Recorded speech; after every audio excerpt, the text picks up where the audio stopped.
This is the Horse Radio Network. This is episode 161 of the Healthy Critters Radio on the Horse Radio Network. Healthy Critters Radio is brought to you by Biostar US.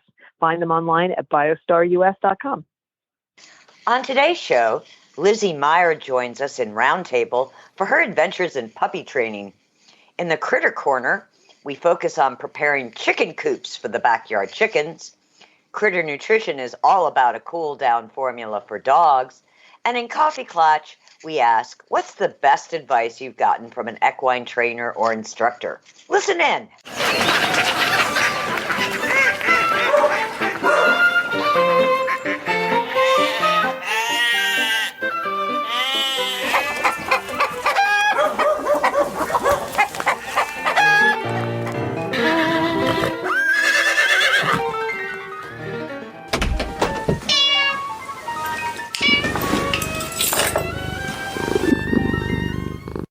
Hi, I'm Tigger.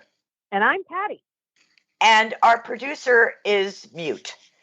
But she's normally around on every episode. But this episode, she's chosen to be mute because she's fighting a cold. So I guess that you and I are the ringleaders today. Which is scary. But let's just know that what do we like to make Jen do? We like to make her laugh. We do. But she has asked us to talk about what makes us laugh. Which is making Jen laugh. What's your favorite thing, Tigger? What's your favorite thing that makes you laugh? Well, I have to say, Patty, you always make me laugh. Funny, first thing I was thinking of, Tigger makes me laugh. And the second are my dogs. Mm-hmm. I mean, there's not a day goes by that I don't laugh at something that they do or look or, they're a great form of laughter entertainment. I think all of my animals, my dogs, of course, you just got a video today of the dogs, and I'm sure that made you laugh. And, it's just, but I find that videos of animals, I literally saw a video last night of, this is the silliest thing, of somebody who put pants on a chicken, and it just said, they wanted to see what a chicken looks like in pants. And I watched it 4 times. I sent it to everybody I knew and keep laughing at it. So my number one is animal humor and my animals. It's just funny. It just cracks me up. Yeah, it does. And I get a lot of laughter out of animation.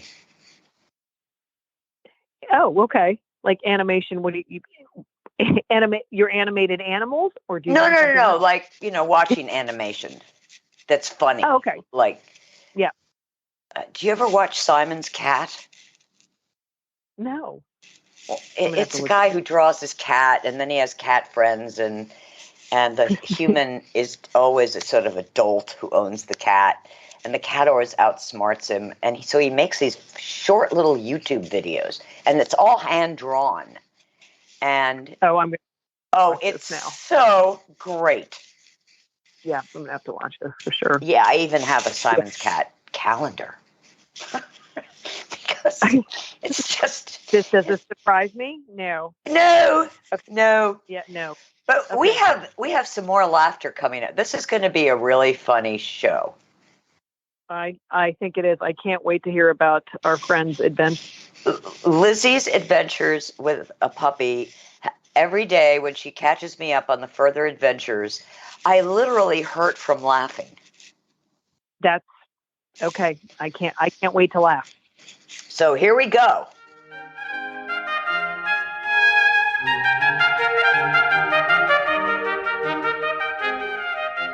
And we're here at Roundtable, and our good friend Lizzy Meyer is here. And one of the reasons I invited her is because Lizzy has a new puppy. And she has been filling me in every day on everything puppy. I've laughed so hard that I really thought I was going to wet my pants. And the little background on this is that this is Lizzy's first non-rescue puppy.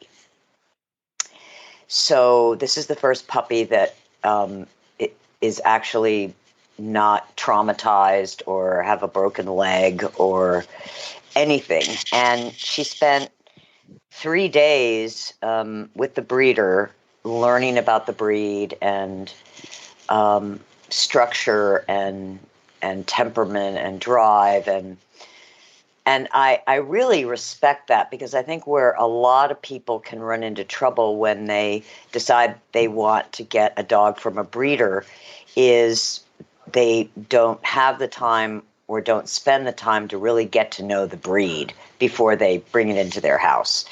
So Lizzy was forewarned. Mm-hmm.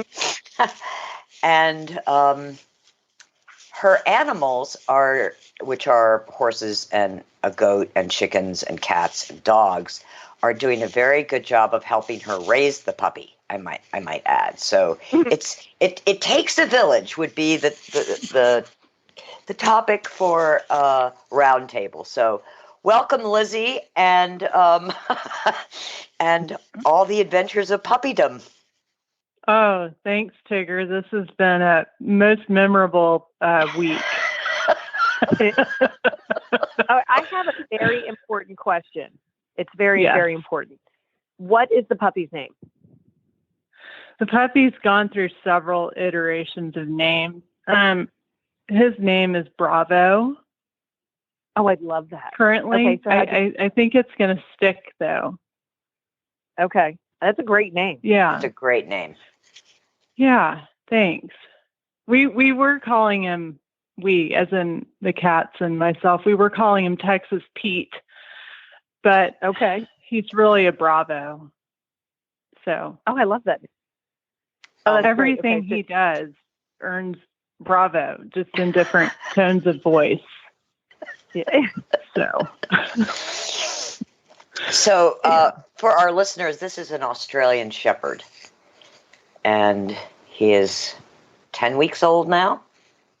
Yes. So, yes. Lizzy, tell us what you've learned from your 10-week-old Australian Shepherd already. I feel like I'm being trained to kind of be a better human right now. Oh, he's really an incredible teacher, because I have learned, I think it's hard to sum this up, but when he's just going through his puppy, chewing on everything, he's a part-time carpenter. He likes gardening. He loves digging holes. I mean, he loves doing all the things that would, I think, make a lot of people upset and make a lot of trainers frown. But I just try to stay present with him and find the moment he's doing something right. And I make such a big deal out of that, even if it's a nanosecond between all the things that he's doing that are not in the correct category. And then I find that if I can just be patient and never, ever react to him, which he taught me in the first maybe 2 hours of life with Bravo, it goes better. I mean, it's like this constant presence process, and just realizing that he's can train them for forever. And I know he's in this incredible impressionable period, but you can also have fun with them, and just I just love looking for opportunities to tell him how amazing he is. I don't want to ever focus on what he's doing wrong. And I have a lot of respect for him, because he's done a lot in the last, since he was weaned to where he is now. And he's being as patient with me as I am with him. I mean, I've never had a puppy who's basically a clean slate, who's, a nicely bred dog. And although I've loved all of my rescue dogs completely, this is just a whole new experience for me. So I'm just enjoying every minute of it, including the parts where he's, biting my leg and, Tell the story the cat. Of your hair. Oh my God. Oh, that was a mistake. See, this is a learning process. So I was just kind of hanging out on the floor with him, and I thought he was just being cute. So I thought I'd kind of lay down with him and grabbed onto my hair. And we're not talking a couple strands. We're talking like an entire puppy mouthful. Oh, and in herding dog language, it would be called grip. So grippiness is a descriptor. And according to the books I've been reading, this dog has a lot of grip currently. So he held on with all of his might to my mane and would not let go. So I had to just pick him up with him still latched onto my head, the top of my head, and then convince him to let go.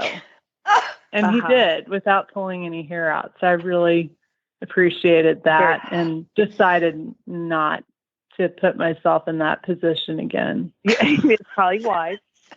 And I'm learning a lot right now. Yeah. Yeah. Okay. Oh my God. We're We're both learning a lot right now. So, Lizzy, the story of the cat reminding him about stuff in the crate.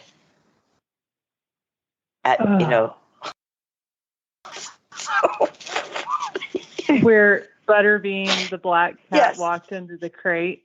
And no, on top of the crate. Oh, yeah. Yeah. Butterbean and Pie are two black kittens that I raised. And they're about a year old, and they're this little guy's best friends. According to Bravo, they're his best friends. So every night, they sleep on top of Bravo's crate, which is like right against my bed. And one of them was getting a little annoyed, and Butterbean was on top of the crate and peered over the edge and stuck his paw in the crate and calmed Bravo down. It was the sweetest thing. No claws, just very calmly, just reached in there to his elbow. It was quite amazing. And just started purring as loud as he could. I love that. So these cats, I'm telling you, they're like nannies. They're just they're just invaluable right now. They're sanity saving for me. It takes a lot, but this is pretty generous on the cat level. So huge. Yeah. Had a lot of cat and Bravo likes to get into the shower with you. Bravo did that the first night. He got in the shower actually by himself while it was warming up. And I was very surprised he stayed in there on his own. No encouragement, just stood there. So that was very surprising. And every shower since, he's been a supervisor. He basically sits on the bath mat with his whole head through the curtain, just waiting. Sometimes he will come in. It's pretty. He's very attuned to what's going on at all times. He's definitely got the supervisor thing going. of all beings here. Yes, absolutely. How about with the goat? Oh, let's not go there. That goat. So we've got a single. Oh gosh, that goat might be finding a new home. But Millie goat is a beautiful boar goat that I raised in my bathtub from the time she was an orphan from the neighbor's house. And Millie Goat basically is like a dog. So she kind of, kind of teases the dogs through the fence. Sometimes it's a little bit of a game because they all kind of grew up together. This little guy saw the goat kind of headbutting the fence and, just acting up. And I was holding him and he came absolutely unhinged. And he was barking as loud as he could, and he was trying to get out of my arms. And Millie just kept hammering the fence with her horns. And I'm, just going, it's okay, Bravo. It's okay, Bravo, heading towards the door. And Bravo he couldn't stop watching her. He couldn't turn the gaze off. And at that moment, I did have a moment of what have I gotten myself into, but at the same time, he knew that what Millie was doing was annoying, not acceptable, and definitely out of bounds. So he was telling her all about it. Yeah. Completely unsuccessfully, though. So but he has been, oh my gosh, every time he sees her now, whether she's doing something annoying or not. Most of the time she's pretty good. He just locks his eyes on her like he just can't wait to herd the goat one day. I don't know if he understands that she's pretty dog savvy, so could be a challenge down the road. Yeah. That's so funny. What are for you some of the funny moments, like the X pen?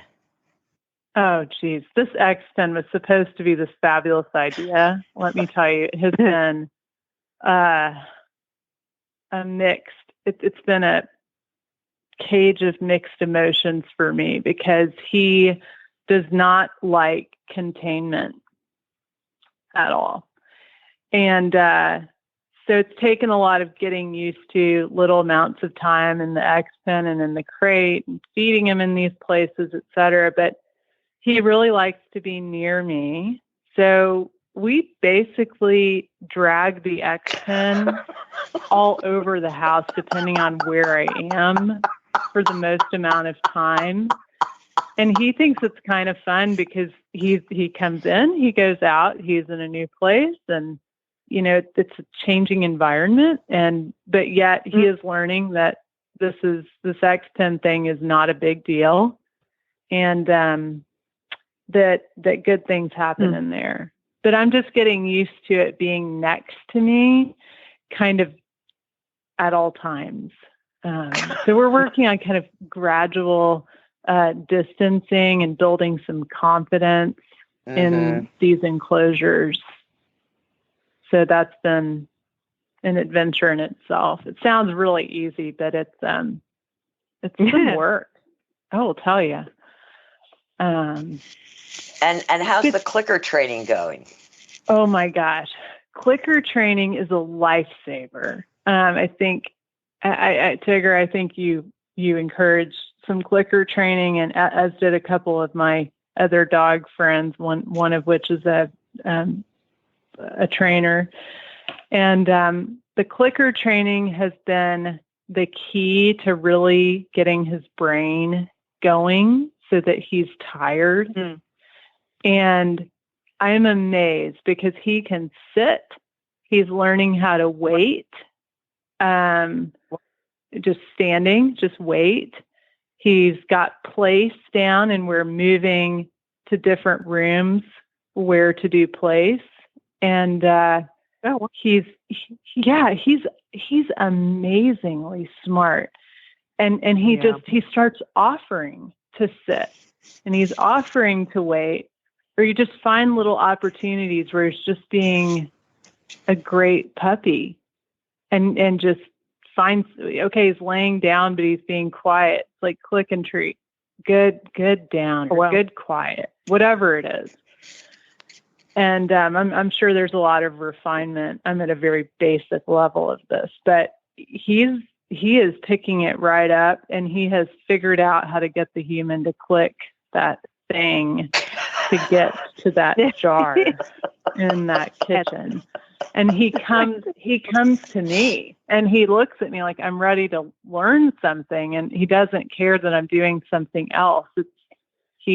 So we're really working on weight, and we're working on something called impulse control, which is a phenomenon for this dog.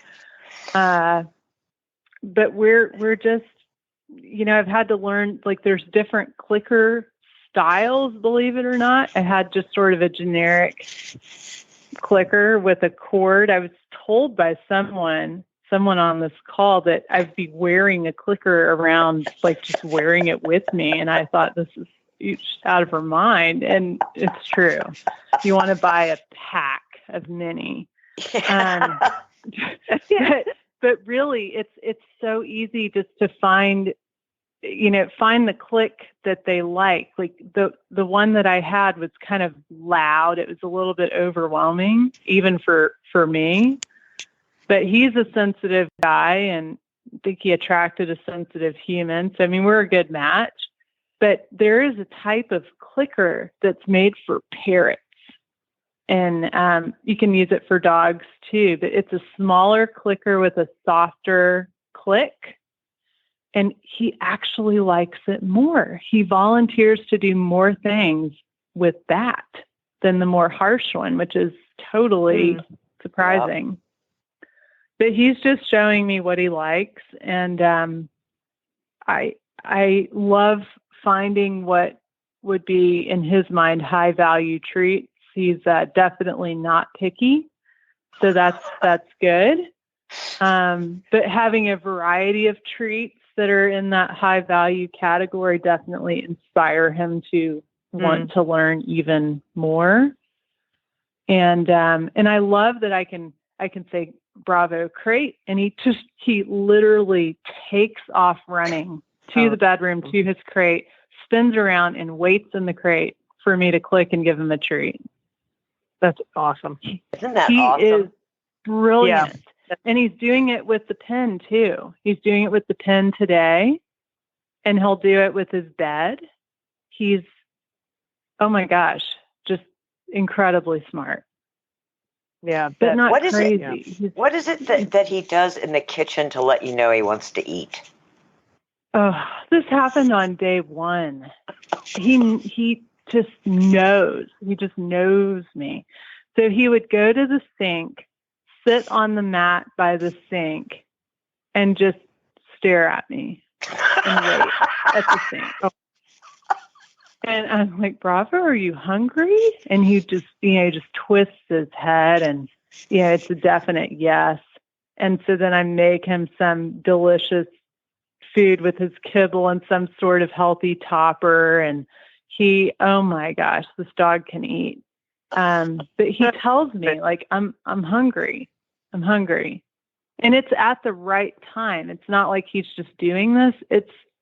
It's around the same time every day, roughly. So he's very tuned in. And it's so cool to just look at, some people might say, "Wow, this puppy's really training you," but I'm not seeing it that way, in my opinion, because it's this connection, and you just look at them and you just know, okay, he's hungry, or he really has to go out, and he's starting to tell you, "I really have to go out." It's not a bluff. Anyway, he's just, I love just looking at him and going, "Is this it?" And it's a quick feeling of yes. And I don't have any human children, so it must be this way for, people who've been human mothers. But yeah, they're very communicative. Very. So, Patty, does any of this sound familiar? Oh, it all sounds familiar. Really? Oh yeah. I've had, between Tigger and I, we've had almost every dog that has been on the earth. And I I don't know. I will always be an Aussie person. And of course I had one older one when I got Klatch from Lori as well. And I think the biggest thing is if you take the time, and I hate when people say this, oh, take the time, but the time that you're taking ends up doesn't seem as long, but just taking the time to do the clicker training or taking the time, because that ends up one day of doing that becomes 3 minutes less the next day and 2 minutes less the next day that you have to do it. And they just get it. And they're so smart. I love hearing that. Like, he looks at the sink. That's just so funny. Kind of like, hello. Yes. He also got into the cat box, and that's a funny story. Yes. Yeah. He likes sandy things under his paws.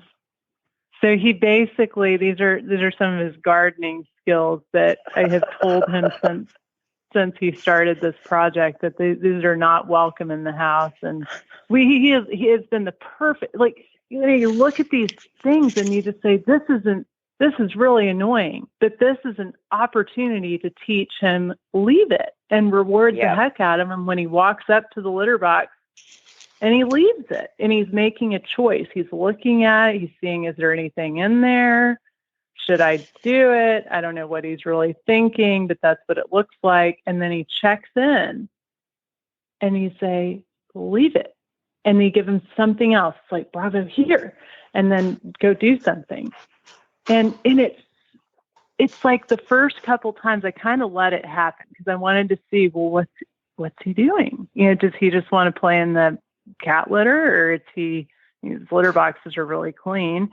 What does he want to do? Well, he wants to dig. He wants to take the litter out and put it next to the box. And then he looks at you like, look what I just did for you. And I go, how do I help this puppy with, I need to dig in something. So, I put him in a part of the yard where it's okay to dig. Like, it's, the other dogs will dig there. It's okay. And he digs there, and that's fine with me. So it's like finding an outlet where I have to dig. Yeah. Which is fine. My yard is not a landscaped treasure, so that's great. That's fun. Yeah. He used to take things out of the box, but no longer. But no bring longer. Them. Drop them at my feet. But we don't do that anymore. He learned that's not helping the human. It doesn't make her happy. I get more attention if I do something else over here. So, isn't he doing something gnawing on the island in your kitchen? Isn't he? He's a part-time carpenter. Yeah. Yes. He does that with chairs too. Oh, the legs of chairs and my desk. Tables are a favorite.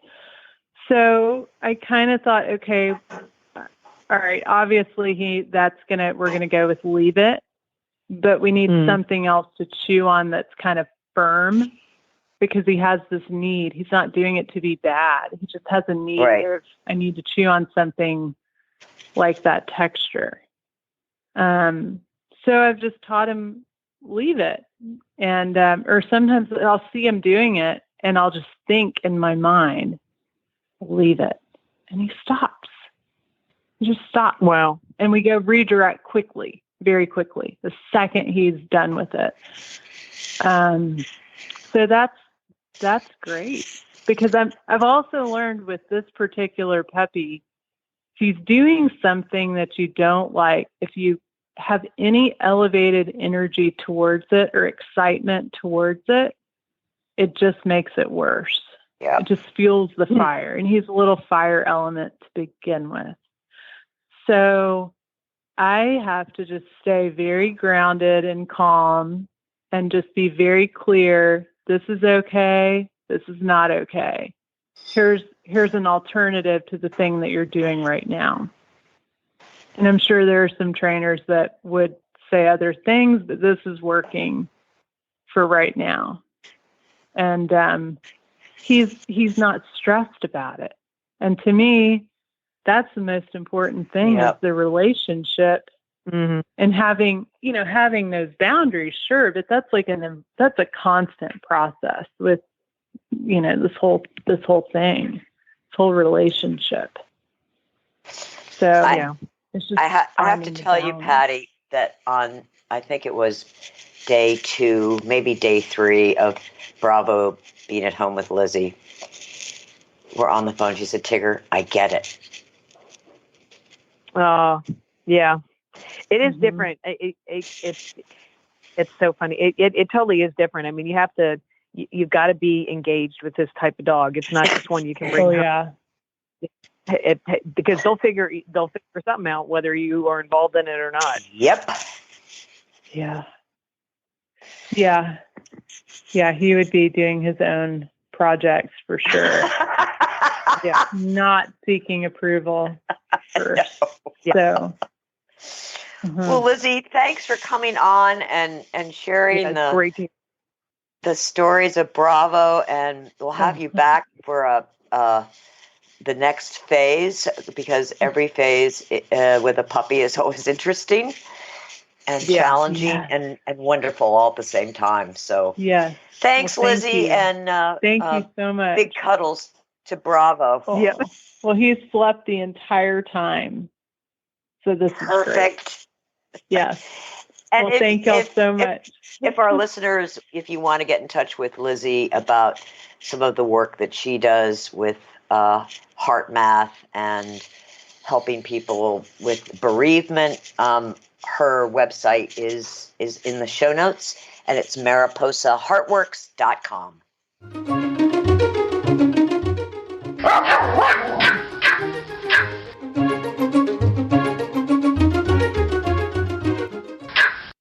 Hello.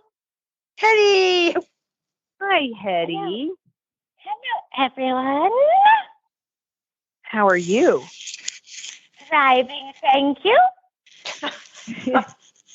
Well, Hetty, I have a question for you. We have been talking a whole lot about what makes us laugh, and with Tigger, it's everything. But we wanted to know, what makes you laugh? Oh, human foibles, I would say. What? Human foibles. Humans think that they're powerful and interesting, and I often just watch them in sort of astonished wonderment. What, I ask myself, exactly is going on in your mind?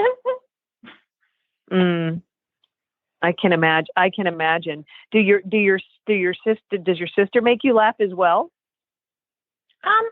One of my sisters today, for example, did make me laugh because she woke up very early and she went into a sort of pale tizzy phenomenon that was really energetic and enthusiastic, and I think showed exactly the sort of wildness that is intrinsic to the palm heart. And so I was pleased to see her dancing about and really enjoying her life, and I thought, this is quite a joyful moment. Aww. That's sweet. It's always nice when siblings make you giggle.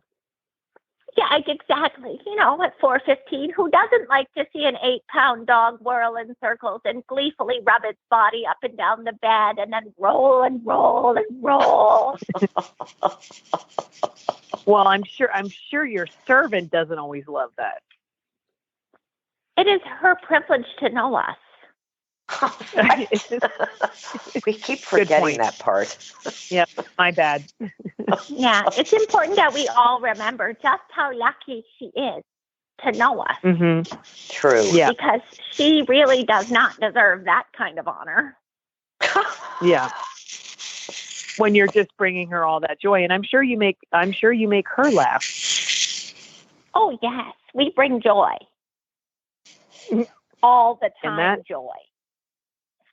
And that is how it should be. I'm sure it's not always joy like when you eat chocolate and stuff like that. And espresso That beans. just happened one time.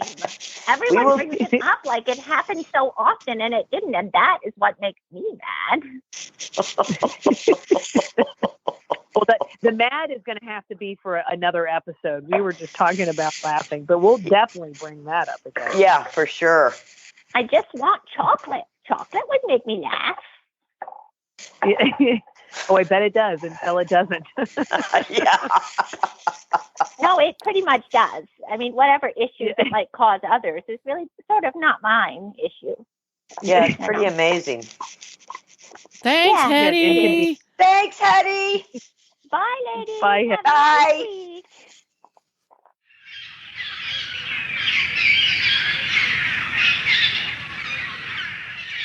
So we are at the Breed of Show, and I'm going to do part 2 of Backyard Chickens. How to get your once your chicks are home, what you do from there, and then getting them to the coop.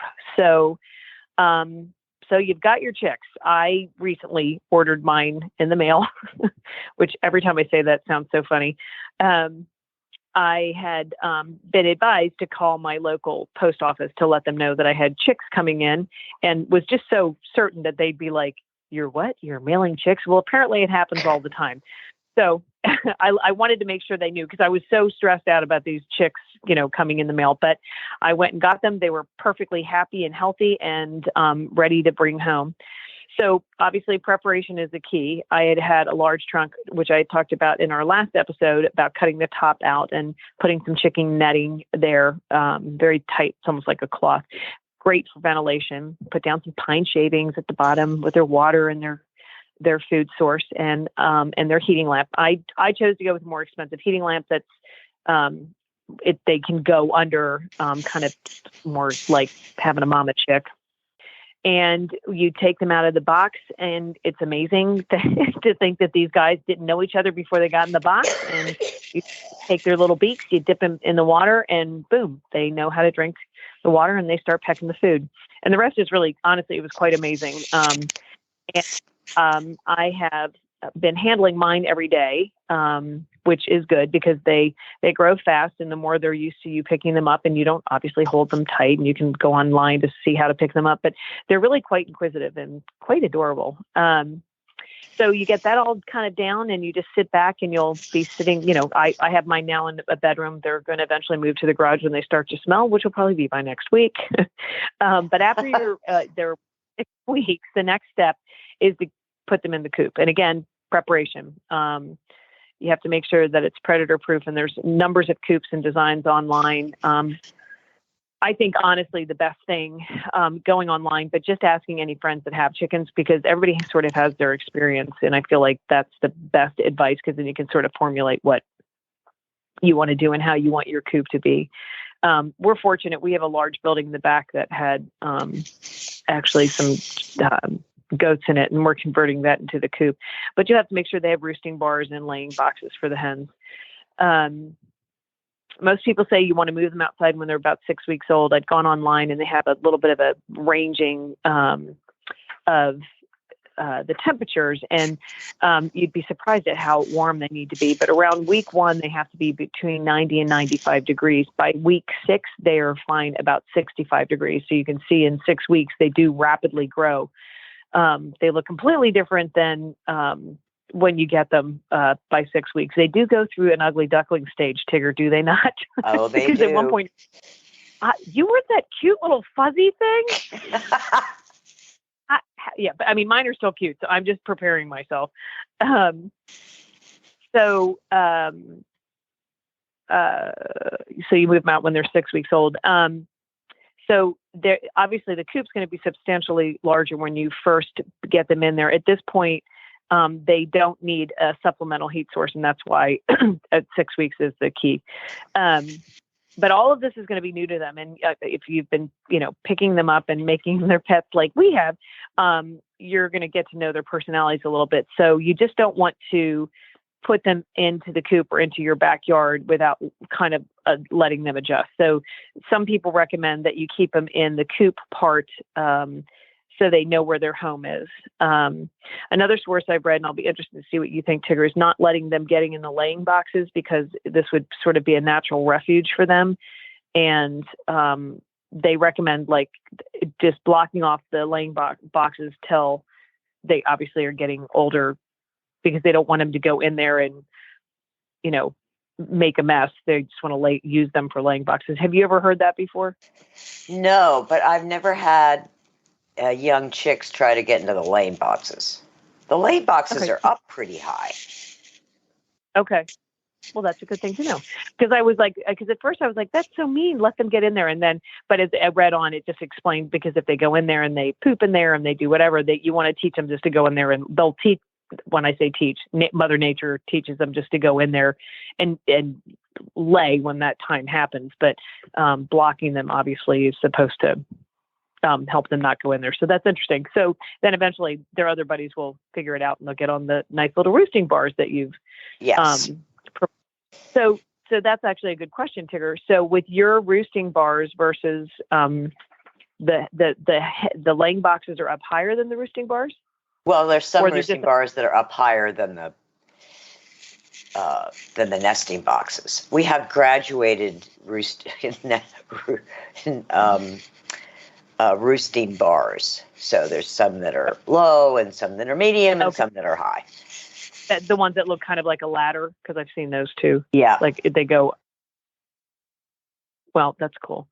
So now the fun part gets to putting in the coop and watch them. Dust bathing is a huge part of chickens and rooster life. That's how they like to keep themselves clean. So you'll start to experience that. Depending on the breed of hen that you have, you'll start to see eggs around 18 weeks of age. It is recommended that you don't start feeding your hens laying pellets till they're about 16 weeks of age. And just like any other animal, you do it gradually over about a week's time. At this point, if you have closed off your laying boxes, you can open them, and you want to make sure you're feeding them a high quality feed. So sit back and enjoy your chickens and your fresh eggs. I can't wait for that part. I just can't wait. I go in with these, I go in and check him in the morning. And then when I get home from work, I go in and check on him. And, I pick him up and I just pet them and kiss them and I put them back down. My husband's going, I'm like, do you want to hold one of the chickens? He goes, no, if I drop one, you'll divorce me. I'm not, this is not how I'm going to get it. I've so been enjoying it. And I'm starting to let the dogs come in, and they just sit very patiently and watch. And then I tell them to go out and leave it. So it's going to be, I've got a couple more weeks till the coop is done, and then part 3, getting him out there and letting him free run. I can't wait. Now you're going to have them enclosed, right? I'm going to keep them enclosed during the day, but when I'm home, I go out and I water my garden and whatever. So I want them to be out there. We are so close to so much wildlife where I am. There's bobcats and there's coyotes and there's hawks. I mean, where it is anywhere, but I just, if I'm not home all day, I'm just too worried about them. Yeah. So I'm going to let them out. But the way I'm very fortunate, because the building I have, there's the coop part of it. And then off to the side, it almost looks like a shed. So they're going to be able to go in a completely predator proof coop, but also have a little bit of a run where they can get down and roll around. If I don't let them out for a day or two, they'll still be able to get down and touch the earth and, do all of that. Good. Yeah. And then, my stuff, at night, I'll let them free range. And one of the things that Hannah told me is, start to teach them. Hannah's my daughter, for my listeners, who also is a chicken nut. But, you start to call them and, give them some mealy worms and let them eat out of your hand. She just says, here, chick, chick, chick. And all of hers they come better than the dogs. I mean, you call those chickens come running. It's great. It's just great. So, yep. So I can't wait for that part. I can't wait for that part.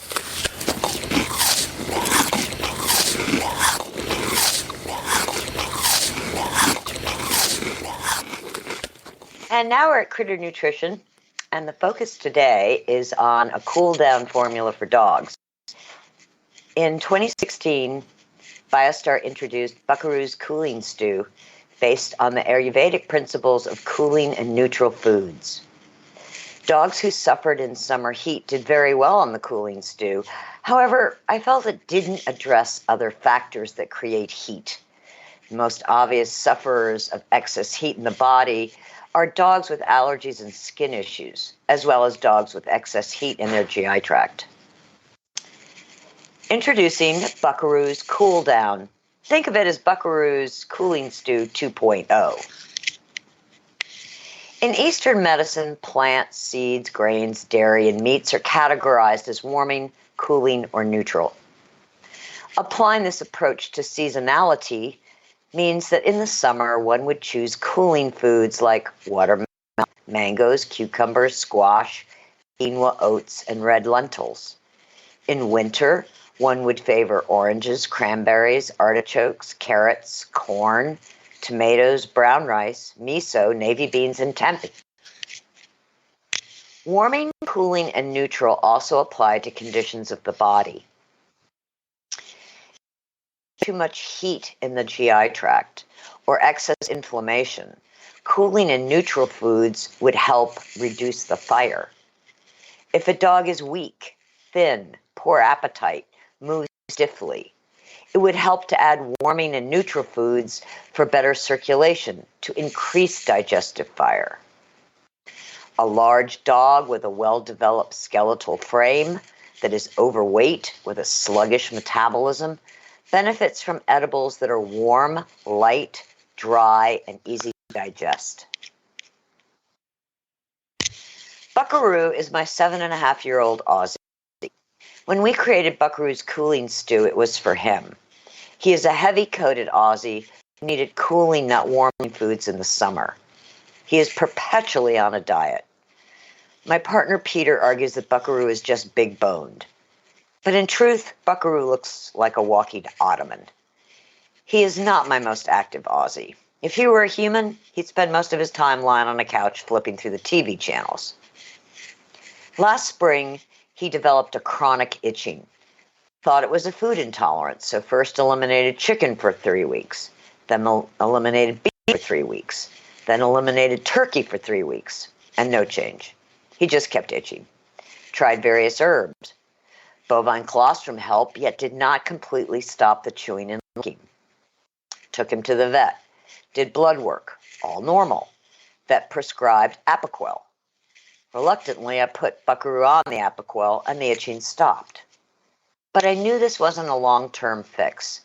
I decided to try the equine product we were working on called Allerex with a Corsafit patented extract. I added the equine formula to his meals and slowly stopped the Apoquel. His chronic itching didn't return. With the cool nights and mild days of late fall, I stopped the Allerex and there was no itching or licking. As we were working on Buckaroo's Cool Down this spring, I noticed Buckaroo starting to itch again. Took one of the beta test jars and started him on Buckaroo's Cool Down. I'm happy to report that he is not itching at all. So what's in Buckaroo's Cool Down? It starts with cortisone phytosome, known as Corsafit.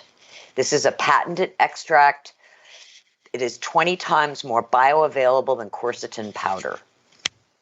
Quercetin is a powerful flavonoid that has been shown to inhibit the release of histamine and decrease pro-inflammatory cytokines. Buckaroo's Cool Down contains shiitake mushrooms, which have been a part of traditional Chinese medicine for thousands of years.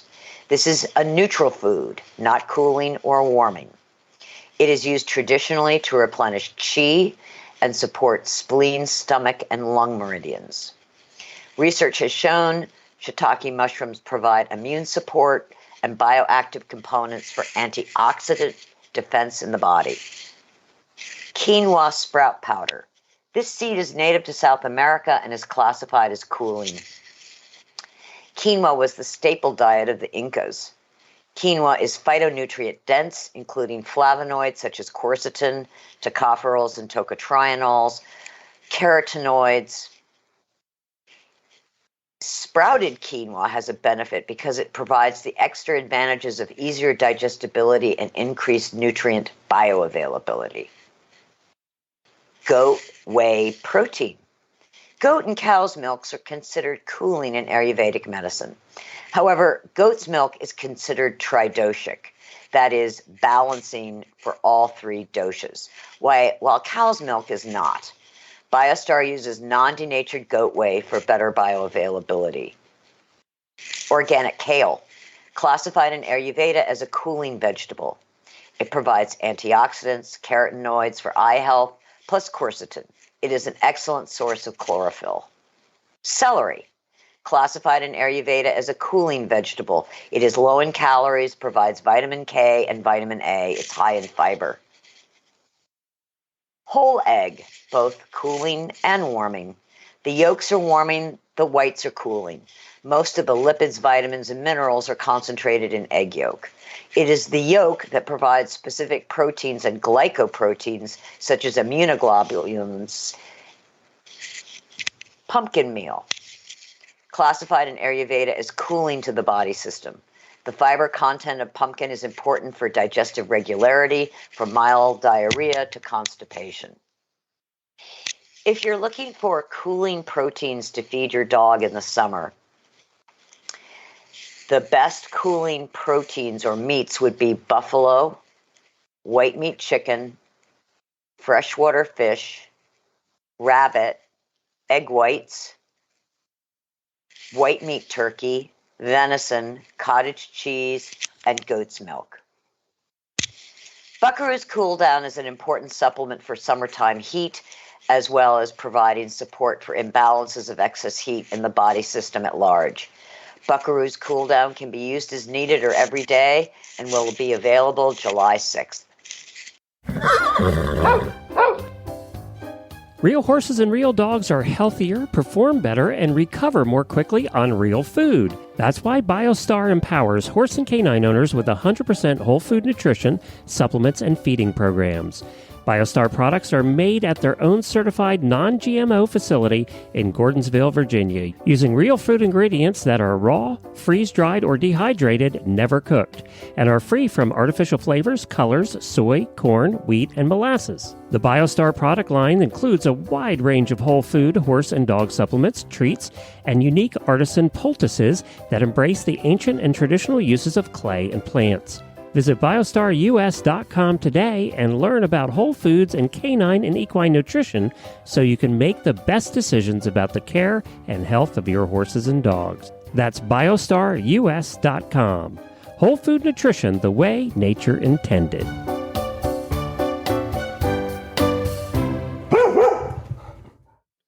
And here we are at Coffee Klatch, and I'm asking Patty, what's the best advice you've gotten from an equine trainer or instructor? Well, it's funny because I was like, oh my gosh, this is, I know I have so many things in my head, and I thought about it for a second. And honestly, it's pretty simple. Patience and reward. Oh, wow. That horses either don't understand or physically can't do what you're asking. And so if you're patient and you reward, you're never, ever going to regret taking more time to be patient and reward. And it's the older I get, the better I've gotten to doing it. But it is such an easy motto to live by. Wow, that's great. How about you, Tig? Don't fall off.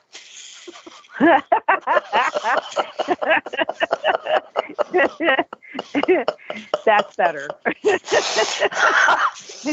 But you shouldn't. If you reward your horse, you shouldn't fall right. off. The funny thing is my first riding instructor, I think I was 7, 8, and she was a wonderful old Maryland horsewoman, and her name was Mrs. Kelsey. And I remember her, and I rode in like a little group lesson once a week. So there were like 3 or 4 other little girls. We're all about the same age, all on these ponies. She said, you have to fall off 99 times to be a good rider. Oh, boy. Well, when you think about little kids riding, the ponies stop, you go over their head. It's just Yeah. there's just a lot of and as a little kid, you're kind of just soft and you bounce. Yeah. Yeah. Kids bounce the rubber. Yeah. So I think that was a really good point because I wasn't afraid of falling after, Yeah. because you're going to fall. You can't be on a horse and not fall at some point in your life. Hopefully you don't get hurt at it. Right. But then to have this Dutch guy yelling at me, "Don't fall off!" Are you kidding? No, the horse is running away with me.